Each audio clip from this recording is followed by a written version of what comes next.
তাহলে অঙ্কটা কি বলেছে, the outer diameter of a spherical cell is 12 সেমি। একটা সেল দুটো ডায়ামিটার আছে, মানে ভিতরটা হলো, এই গোটা ডায়ামিটারটা বলে দিয়েছে 12 সেন্টিমিটার। তাহলে এখান থেকে রেডিয়াস পেয়ে যাব,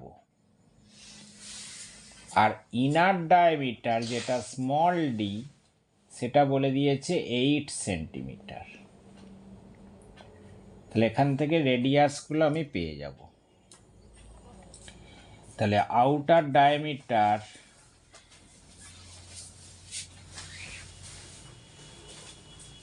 diameter equal to 12 centimetre, therefore outer radius কত হবে, 12/2 সমান 6 সেন্টিমিটার। তাহলে আউটার ভলিউম, টোটাল ভলিউম কত হবে গোটাটার, 4/3 পাই আর কিউব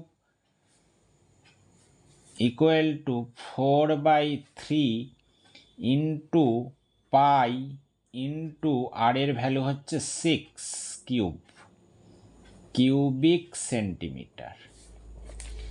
ঠিক একইভাবে ইনার রেডিয়াস, একবারে রেডিয়াস 8 সেন্টিমিটার বলেছিল ওর ডায়ামিটার, তাহলে 8/2 মানে 4 সেন্টিমিটার হবে inner radius.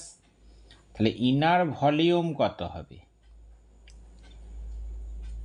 4/3 pi r cube,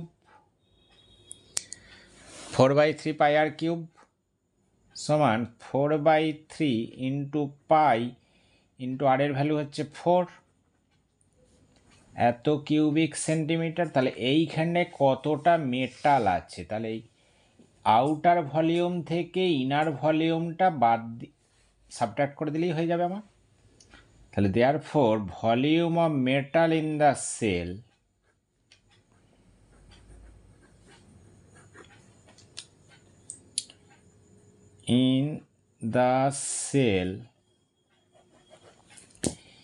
equal two এটা মাইনাস এটা, 4/3 পাই 6 কিউব মাইনাস 4/3 পাই 4 কিউব,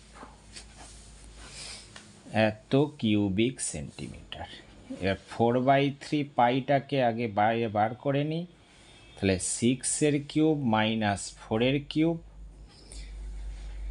তাহলে 4/3 ইন্টু 22/7, 6 কিউব কত হয়, 6 ইন্টু 6 মানে 36, কে 6 দিয়ে 216 minus 64 equal to 4/3 into 22/7 into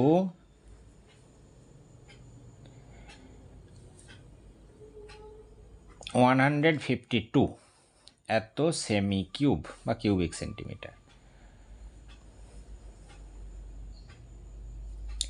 সেটা ক্যালকুলেশন করতে হবে,